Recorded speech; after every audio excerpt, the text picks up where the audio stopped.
Welcome to the Mentium Matters podcast, where we talk about leadership, life, and the transformative power of mentoring. This is Solveig Brown, and I am so excited to have Dr. Roz Tsai as my guest today. Today, Roz and I are going to talk about resilience, which is an incredibly important topic during these turbulent and uncertain times. Roz is going to walk us through what resilience is and give us some tools that we can use to become more resilient. Before we begin our conversation, I would like to give you a little background information on Roz. Dr. Roz Tsai is Vice President of Talent, Learning, and Organizational Effectiveness at Thrivent, where she leads talent strategy, talent acquisition, talent management, leadership development, and organizational effectiveness efforts. Previously, Roz served as Vice President of HR and the Chief Learning Officer at Ecolab. She has also held transformative leadership roles at Honeywell, Lawson Software, now Infor, and Northern States Power Company, now Xcel Energy. Roz has developed a unique and strategic approach to creating diverse, inclusive, and high-performing teams that drive enduring business impact. She holds a doctorate degree from the University of Minnesota, where she currently serves as adjunct faculty for the Carlson School of Management, teaching global talent management for global business executives. Roz went through Mentium's program as a mentee and has been mentoring for Mentium since 2008. Welcome, Roz. I'm so happy to have you here today. Hello, thank you for having me. Good to be here. Yes, when Roz and I did our pre-podcast meeting, I asked Roz what she wanted to talk about in the meeting. And without missing a beat, she said, I have been thinking a lot about resilience. So Roz, my question for you is, why is resilience on your mind right now? Thank you, Solveig. Resilience is on my mind because it's really something that I have to work on every single day. If you reflect on the last year and a half during the pandemic, there have been health impact on our teammates and our families.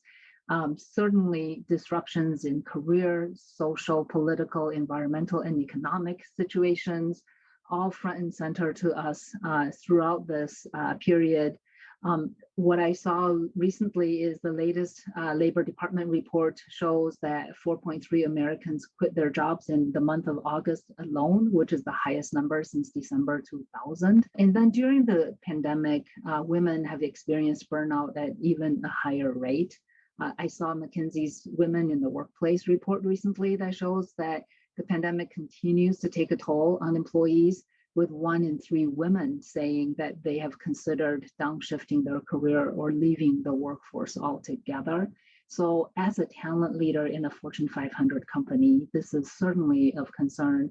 And then personally, as a parent and working mother, I personally have also been really working hard to maintain a perspective as well as be as effective of a leader as possible.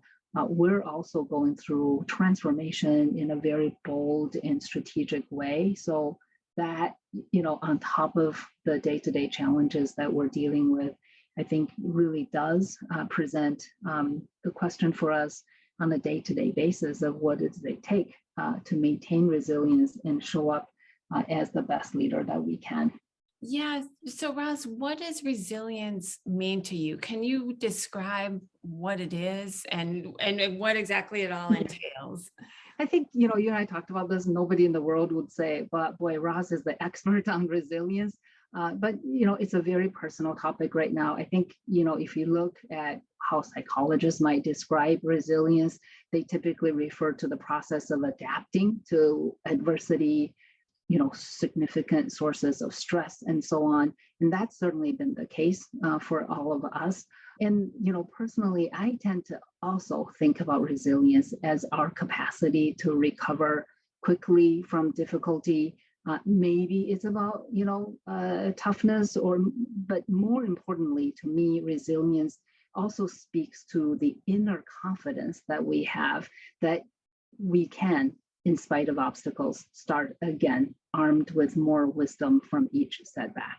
So to me, it's, as much about recovering from difficulty as it is about building that confidence that we can embrace challenges and knowing that we can find a way to bounce back from setbacks. Yeah, and what can we do to become more resilient, to develop that inner confidence, to know that we can handle, these turbulent, Mhm, unprecedented times, or just the daily mhm. setbacks, both big and small? Yeah, both big and small for sure. I recently saw someone post online talking about gratitude, grit, and grace. And I thought that is so relevant to what I'm dealing with on a day-to-day basis. So when I think about how to maintain resilience and any advice I might give to my colleagues, first and foremost, I really think about making sure that we start with a mindset of gratitude in terms of counting our blessings as a foundation. Honestly, here we're talking in a podcast, and if you're listening to the podcast, you already have so many blessings, countless blessings. There is much evidence that gratitude has a direct linkage to happiness. To me, it is really the seed of the kernel of sanity during days when things really feel out of control. And so when I get really flustered, I think about all the goodness that I already have and build from there. I think the concept of grit, I think there's potentially many ways of interpreting what psychologists might call grit, but simply to me, I translate this sense of grit really to showing up, show up, do the job. In some days, I focus on putting one foot in front of the other just to keep going. I think there is something around the honor of just handling the task and doing the work. In the most confusing situations, ask, what is the one most helpful thing I can do for this team, for this individual, for this issue at this time? So, when things are kind of confusing or difficult, the least we can do is to show up and get the job done. And then I've been focusing and learning from my colleagues a lot about this idea about grace for ourselves, grace for others, because it is a challenging time, and we kind of need to give ourselves the space to reflect on how am I reacting, why am I reacting this way, and what does this mean, for how I show up. One framework that I often use for my colleagues, for myself as well, is the Neuro Leadership Institute has this concept of SCARF, which really stands for status, certainty, autonomy, relatedness, and fairness. And to me, that's a helpful framework for me to kind of remember when change hits us, we have natural and sometimes subconscious reactions. And these reactions can be triggered perhaps, in the moment of change, your status feels diminished, or perhaps you no longer have certainty or control. Perhaps your autonomy or decision-making power is unclear or, is changed. Perhaps the friends and colleagues, your neighbors that you've been collaborating with for a long time are now changing as well. Or sometimes you feel really stressed about, what seems to be so unfair, whatever's happening in the world right now. So when those emotions are strong, it's sometimes hard to think straight and it's hard to see clearly. And we probably also don't show up with our best self sometimes in those situations. So when that happens, the moment I realize that, I force a pause and I just really reflect on, well, this is not my shiny moment.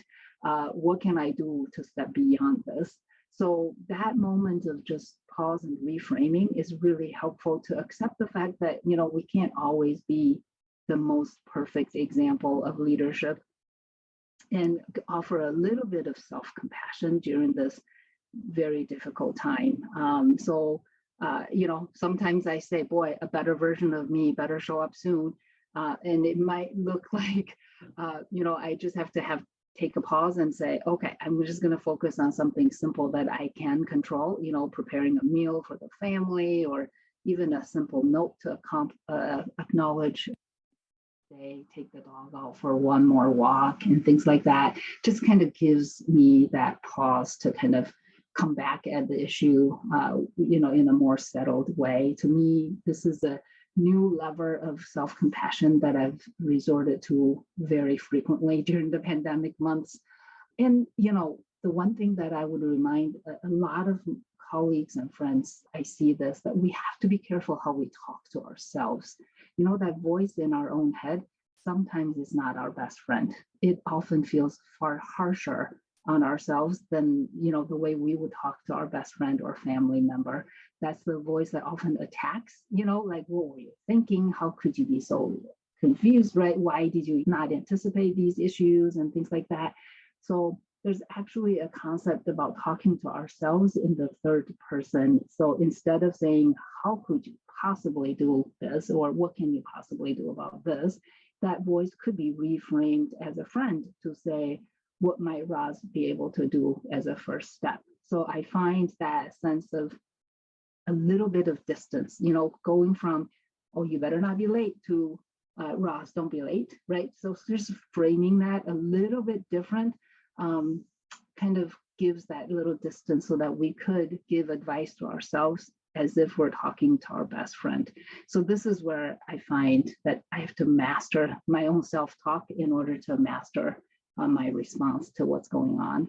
And then the last piece that I just recently learned, just learned and relearned, I'm sure all of us, is to maintain perspective as part of kind of giving ourselves grace, giving each other grace.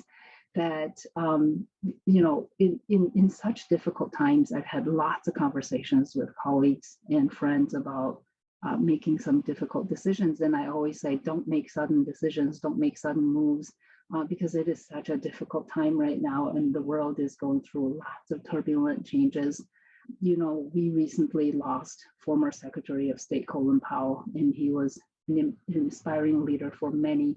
And I saw that his 13 rules of leadership, number one is, Colin Powell said, it ain't as bad as you think, and it will look better in the morning.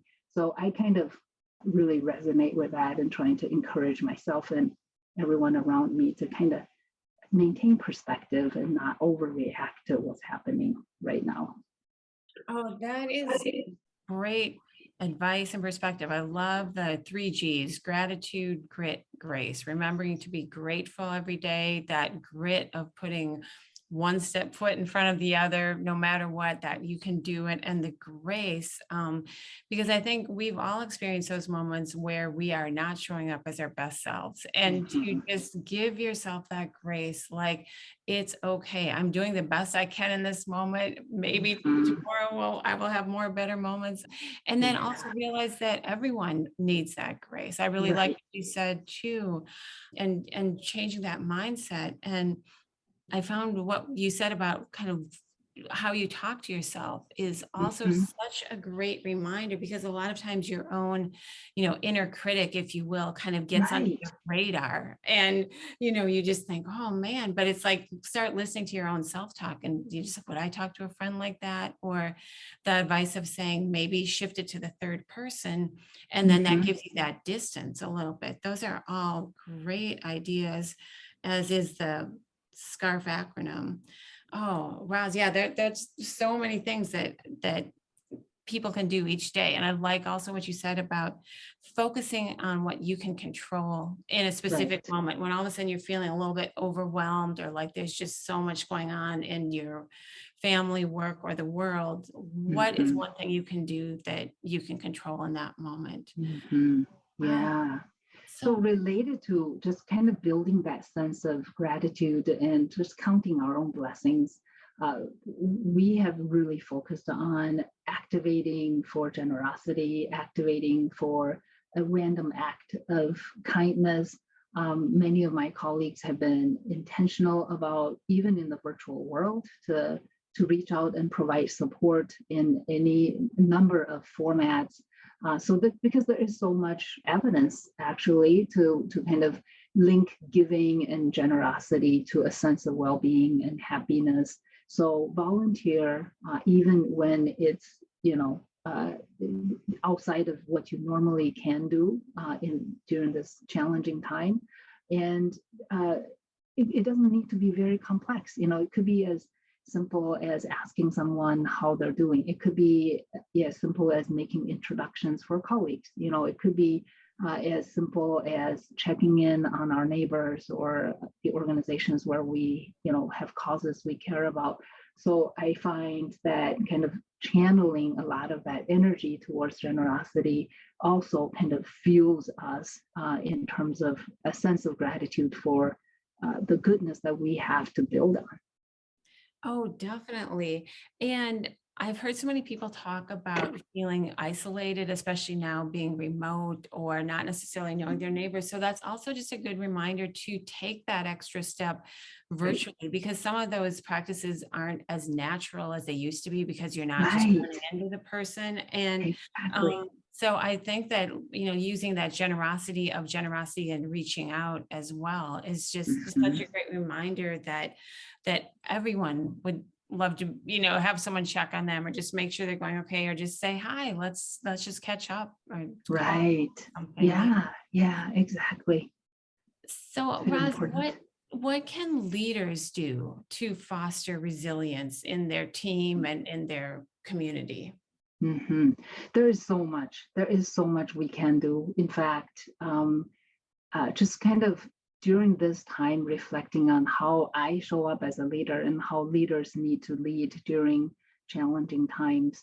One of the most important lessons I learned from Daniel Goleman, who's the author of Primal Leadership, based on emotional intelligence for leaders. There is this sense of leaders' emotional task is very significant. We have to understand that we as a team, we're social creatures, and our emotions are somewhat contagious with each other. We influence each other in terms of our emotional state. So if you think about a team of individuals, even in a virtual setting, if you think about the team of individuals as an emotional soup, with each individual throwing in how they're feeling and how they're reacting in the moment, the leader is actually the strongest spice in that emotional soup. So it's really important for leaders to recognize their importance on the team's emotional steady state. The emotional task is almost like a primal impact on the group. So in the midst of significant disruption, how leaders show up, how we each show up, we can add to the crazy or we can help provide the steady. So I think I call on myself and all leaders to really be mindful how we show up, how we impact others. So when we talk about how we maintain resilience ourselves, it's also that sense of, humble acknowledgement that leaders are human as well. We have our great days and we have our challenging moments. Being really careful how we show up and impacting the group is important for all of us. So be that steady presence and help the team kind of navigate difficult situations, disruptions, turbulent times, all of that. Secondly, if you look at, all the current reports around leadership competencies, empathy is showing up as top leadership competency right now. Be a real human to the team, so to speak. Show care, show encouragement. Kouzes and Posner, for decades, these folks, talk about what's the leadership competency model, and it comes down to not only modeling the way, but also encouraging the heart.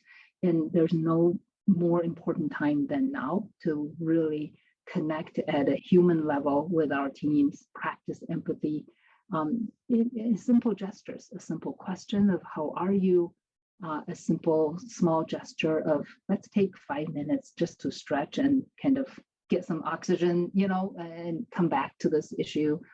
I think empathy is such an important practice for leaders for right now. The next thing I would reflect on is this concept of prioritization. We always talk about priority, and many leaders end up with priority lists of 20 things to do. So this is where, there's a catchy phrase of ruthless prioritization that is really hard. It is really hard. We all have so many internal and external customers to take care of, certainly have our own families and communities that we care about. So what does it take for leaders to have the courage and the clarity of thinking to really guide the team on what is the fundamental important thing right now? What is the primary objective for the team? And what is the highest priority for the team to kind of channel its energy on, get really clear on what's important, and then have the courage and the candor to be willing to say, these other things are also important, great ideas that they have to be after, we take care of our highest priorities. So this idea about getting really clear with the team, I think is just so helpful for the team to kind of have that moment to breathe, to say, okay, these things I can put to the side while I focus on what's really important to the team right now. I think, prioritizing, showing up with empathy, be really mindful about our emotional impact on the team are just the basics of how leaders can foster resilience right now. The last thing that I really focusing on right now is we've onboarded hundreds of new colleagues during the virtual period of time that we've been working. And onboarding virtual colleagues is even more challenging than, you think about someone joining a brand new organization. Maybe they left, a loving team. Maybe they just finished something on their own, and to join this team and make that commitment that they're going to add value, contribute their talent, make a difference, feel a sense of growth, and then they arrive and there's nobody there, right?